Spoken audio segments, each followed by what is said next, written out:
This presentation is made by the Dataset Exchange Working Group, a W3C group chartered to maintain and develop the data catalog vocabulary, more popularly known by its initials DCAT, and also to develop a recommendation on content negotiation by profile. This presentation will be about the current activities of the working group concerning DCAT and will indicate how you can find out more and get involved.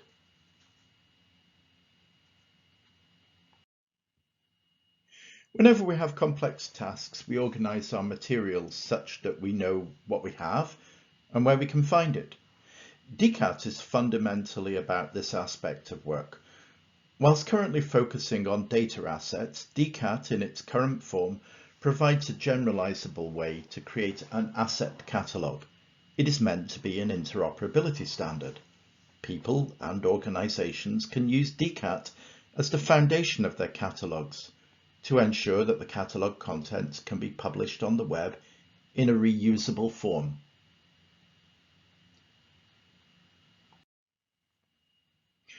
The history of DCAT starts in the mid-noughties and predates the involvement of W3C and this working group.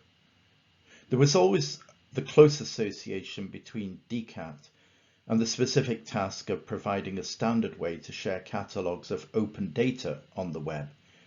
It is in the same lineage as the FAIR principles that are being used in many domains, including academia and government, to drive interoperability and information reuse. DCAT focuses on the F, making information resources findable, and the R, making resources reusable. The first version of DCAT, published by W3C in 2014, has at its foundation the following core concepts. Firstly, a catalogue. This is a collection of asset identifiers published under a governance mechanism by a single organisation. In the first version, the only asset type considered was that of a dataset.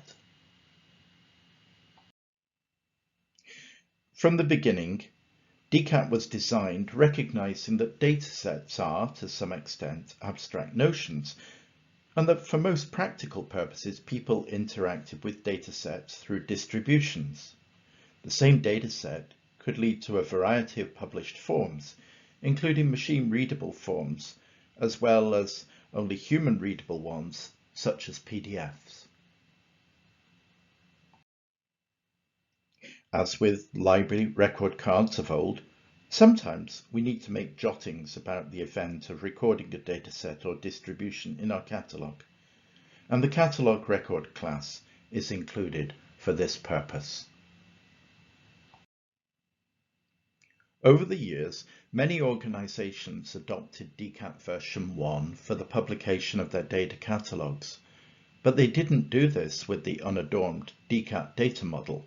They added to it to create application profiles that were tailored to the specific use cases, such as national data catalogues, or other themes, such as statistical or geospatial datasets.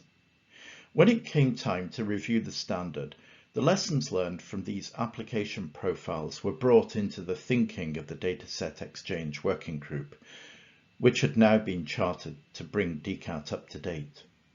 One of the core ideas the working group addressed was the need to be able to catalogue data services, and this prompted the group to make the model truly extendable by adding an abstract class, resource, for any type of catalogable entity type.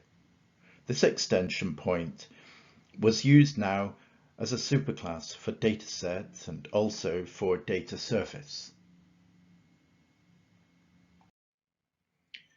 Many other aspects of the application profiles were brought into DCAT through the adoption of predicates into the model to cover things like spatial or temporal resolution, user rights and obligations, and many more.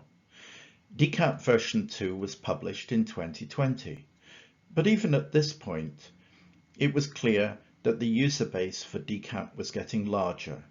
The addition of series and versionings that are scheduled for version 3 were already apparent as requirements when version 2 was being published. There was clearly an ongoing need for maintenance and more development work from the group. DCAP forms a central pillar of the semantic standards used within the European Commission and member states of the European Union, and it is also used in the USA to form the basis of government open data catalogues.